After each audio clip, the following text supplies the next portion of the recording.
I just remember Matt going, I'm dating a literal princess. And he just posted it. And I kind of sat there and just like, because like we never talked about it.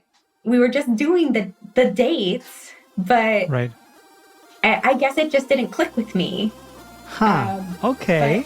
But he just posted it for all of his Twitter followers. Are you a single, shy nerd struggling to find a player too? If you're still trying to figure out the skills you need, here's a tutorial to get to the next level. Learn from experts and fellow nerds who found their partners, the mistakes they made, and how they still ended up together, with no cheat codes. I'm Alex Goldstein, and this is the Roll Today podcast. Hey everyone, I'm Alex, and I help shy, introverted nerds get over their fears and anxieties to find their player too. Today I bring you Elyse, a nerd who found her player too, and we're going to talk about how they ended up together.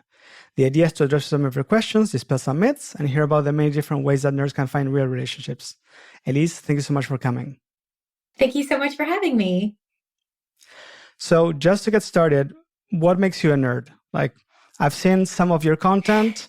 I know that you're into like cosplaying, reading a lot. Mm-hmm. I mean, your handle is Princess Bilbo, so that tells me like you like Lord of the Rings. But in your words, love Lord like of the Rings. Yeah, like what would you say that makes you a nerd? I think what makes me a nerd is my love for these fictional worlds and these fictional places. Because I grew up my dad always teases me about like this being a phase and like about how I'm so nerdy. And then I look at him and I'm just like, I learned this from you. Cause like he brought me up on playing Sierra games, adventure games like King's Quest, Laura Bow. He's the one who forced me to read The Hobbit and got me into all of this. So yeah, it's just this love for these places that don't exist. I love it. I love how he's like, you're such a nerd. It's like, well, it's your fault. Like, deal with it. Like the phrase is like, I learned it from you, Dad. I learned it from you. Yeah. This is your side of the family. Don't blame me. Fantastic. So where does your story start with your partner? So I met Matt many, many, many years ago. So I'm Jewish and he's also Jewish. And I grew up with like not a lot of Jewish friends. And my friends approached me and they were like, Elyse, we met another Jewish cosplayer. And I was so excited because I didn't have Jewish friends and I really wanted Jewish friends. And to also have them be a cosplayer as well was just like two parts of my life coming together. And I was just like, I really want this person to be my friend. And so they introduced us. And the very, very funny part of it is that we exchanged phone numbers and I gave him my phone to put in his number and he put his name in my phone as Matt husband. And that is how that's how we met. Is he right away was just like, I'm your husband now and you're my wife. And I was just like, okay, cool. And it wasn't in a flirty way because in the cosplay community at the time, it was very, very common to be like, oh, you're my waifu and you're my husbando, because we were a bunch of weebs and we're just really weird. Because like the second you cosplay someone, you're somebody's favorite character and you're someone's like waifu. And so it was already in our vernacular to call each other that. So he put himself on my phone as my husband and I'm in his phone as his wife. And we were like that for the whole time. When he put his name as like Mud Husband. Yes. Had you guys been like chatting and stuff for like the whole like for a few days or something or for a while and things clicked, or he just saw you and he's like, you're my wife, done? Like, yeah. No, it was literally, why you? It was literally maybe like we were talking, and it wasn't just me and him talking, because like our friends were there too, our mutual friends that introduced us. So all of us were chatting for maybe about like 45 minutes. And so we decided to exchange phone numbers. And it was just like, because we were also connecting on being Jewish as well. So we were joking around about just having that, like, well, we're both in the cosplay, we're both Jewish. It's just like, we're Right. clearly, we should be married. And like, we were just joking. Yeah. And it was, he just decided to put it in my phone. Yeah, no, I do remember like a long time ago, I was part of the Tolkien Association back in Argentina, and we had something similar. Some people was like, yes, husband and wife, mostly people that they had a crush on for the most part, what I could tell. But some of us were like family. Like a friend of mine was my sister, right? Yeah. And she's got like browner skin, and I'm like super white. And when we met people, I was like, yeah, she's my sister. And they're like, what do you mean? Yeah, from different parents. But yeah. So I can really see that. And I was actually working on one of the episodes, the Tolkien Association episode. And I was chatting with a friend, and we were saying how it's much easier to like exchange contact details when it's not like at a bar or at a club or on the street. You know, it's like you meet with a group of friends for a specific reason. You already have something in common, and you exchange phone numbers because it's the natural thing to do. It's like, you seem cool. Let's stay in touch. And it's not clear whether it's for dating or not. Could be, but it's much more natural, right? Yeah. To ask for a number or to offer a contact. Yeah. Even to say that you're the husband.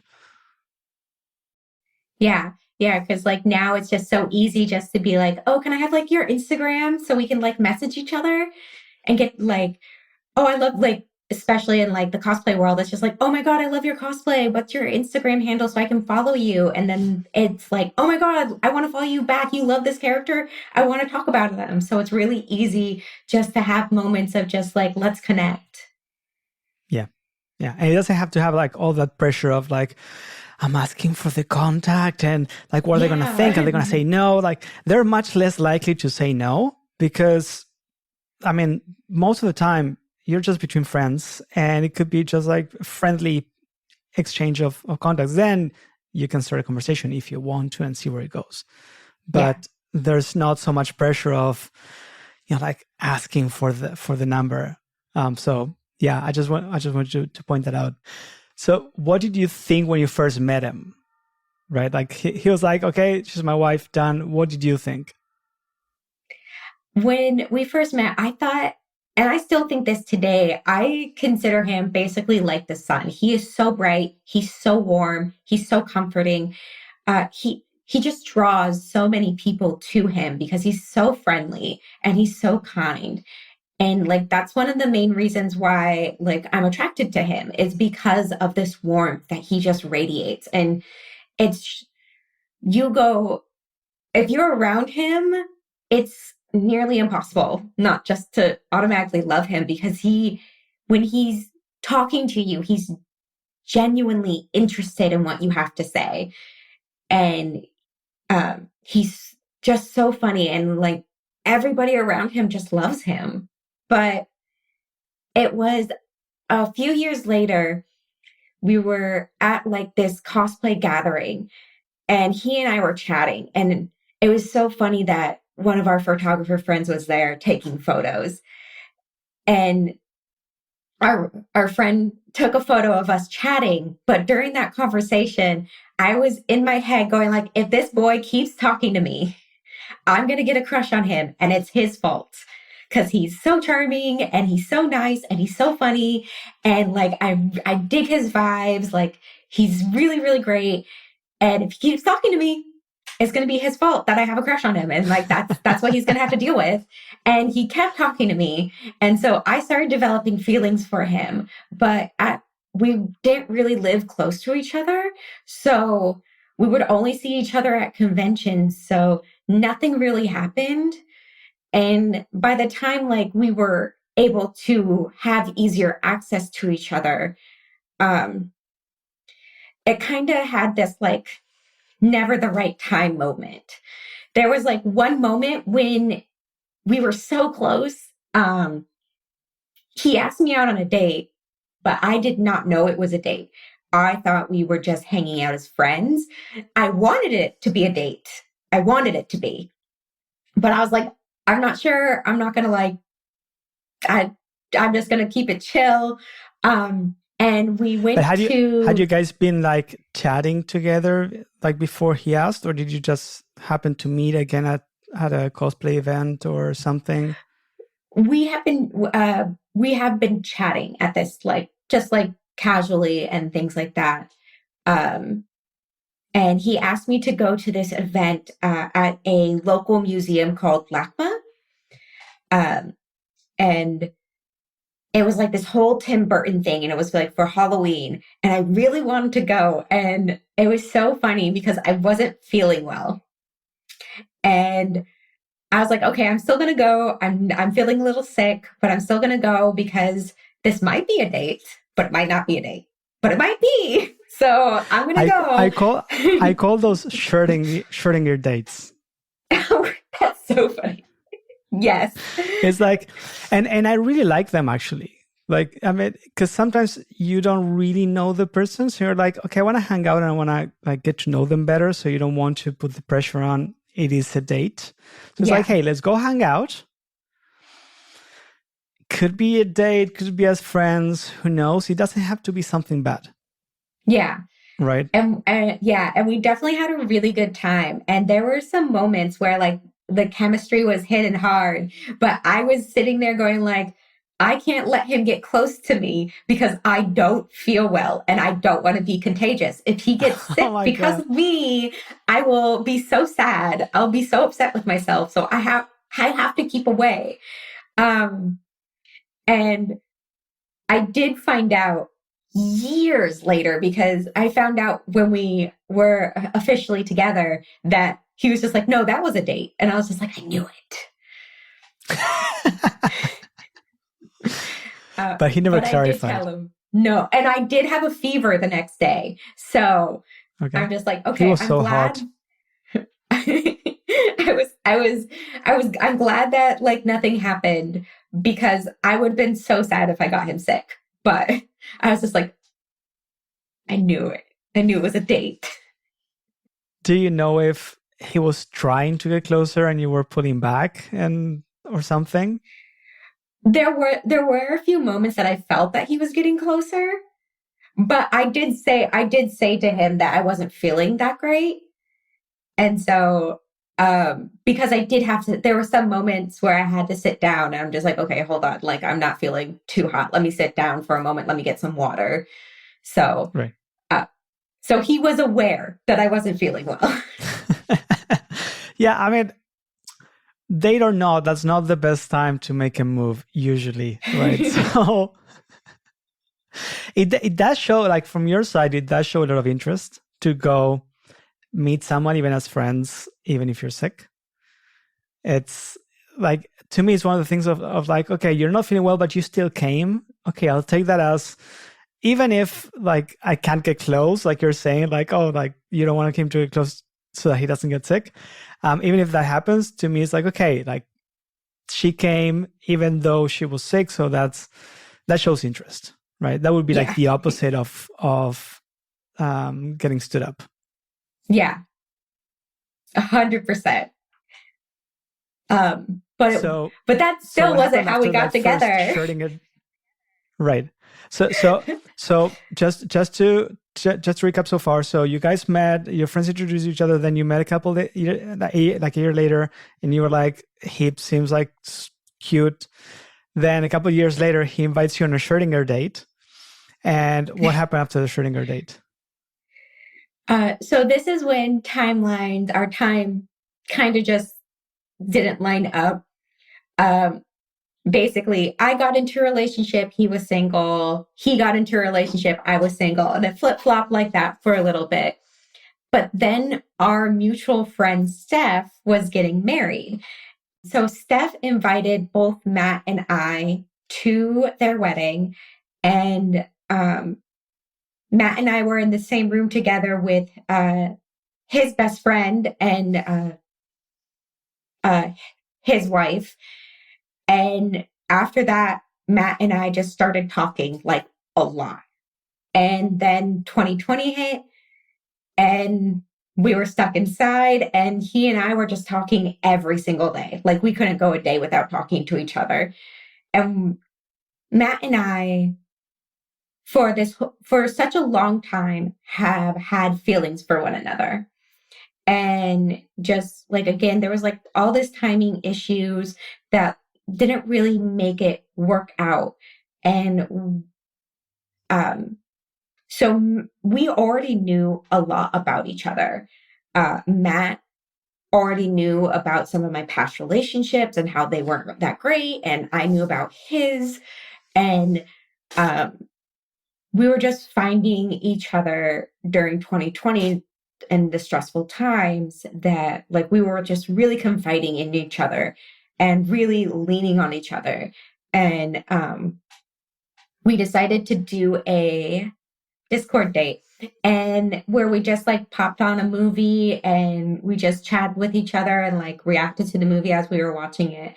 And my D&D group was so kind, and in the game they bought my character a tiara. So out of game, all the players decided to buy me a tiara that matched my character's tiara, because I play a little mouse folk who's like the super sweet girl. She's so sweet. And so they bought me a tiara just to be like to comfort me about losing my job. And I posted pictures of it. And I just remember Matt going, "I'm dating a literal princess." And he just posted it. And I kind of sat there and just like, oh, okay. Because like, we never talked about it.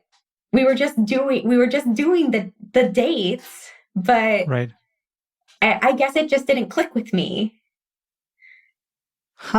Okay. But he just posted it for all of his Twitter followers. So basically, like,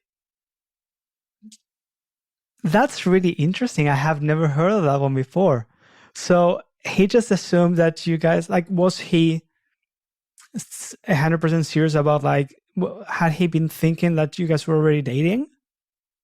Yeah. And I was feeling it too. And like, I was saying everything like for when we were talking, but I was always really nervous. So I always kind of put it in like that joking tone of just like, oh, it's date night. But like, I'm just like, but friends, it's fine. But he was being serious. And but it was fine by me because like I was like, I was already a goner. I was head over heels. Like it's already Right. done. Like I'm sold. Like say less, sir. Say less. It's So what did you tell him when you saw that? I didn't say anything. I just like kind of sat and like kicked my feet and we like little squeal like and then it was just really fun watching all of our friends react to it. As like just super excited that we're dating, and a bunch of people just going, finally, like just they're like, we can't take it anymore. You guys been calling each other husband and wife for 10 years. Was it 10 years? Yes, it was 10 years before we got to, like, from when we met to when we got together was 10 years. That's fine. So like when people were asking you like, oh, you never told us you were dating, we just found out, you're like, yeah, me too. I just found out as well. Yeah, in my head, I didn't tell people that. I was like, yeah, totally. But yeah, it was a little bit of a like happy surprise, because it was definitely like, I kind of like rack it up to me being asexual, because it's really hard to truly identify these feelings, in the way, because like, I feel love so easily. Like, I love people like that. Like, meet a new person, I love you. Done. I'm in love with you. You're beautiful, wonderful. I'm your biggest fan. I'm your biggest cheerleader. Done. So switching that to like the romantic type is like always just like, oh, am I just like, and like in love with them as a friend or in love with them?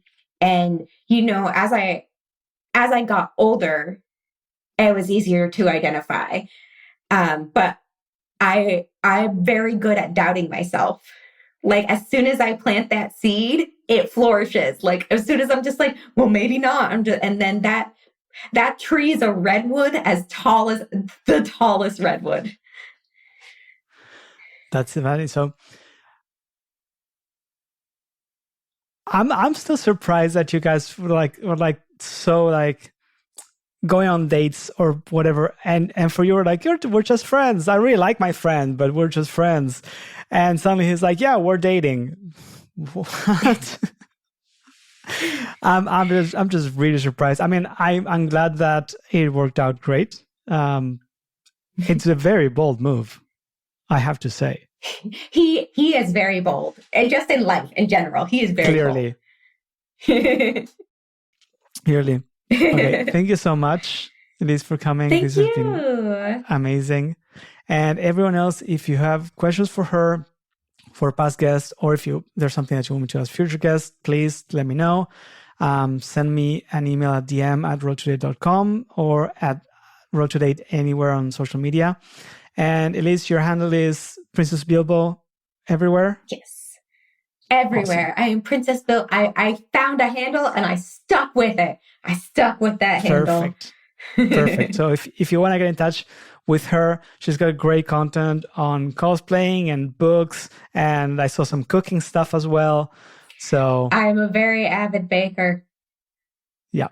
And I love how it's like, I was watching one, like melting the chocolate, and here's this book, and doing this, and here's this book, and we're doing that, and here's this book. Like, okay, that's an interesting way to do it. Lots of books. I love it. Yeah. Okay, take care. Everyone else as well. Please take care. Bye. Thank you so much. You know what many nerds in relationships have in common? A community. Join me on Discord and start leveling up with others at rolltoday.com/Discord.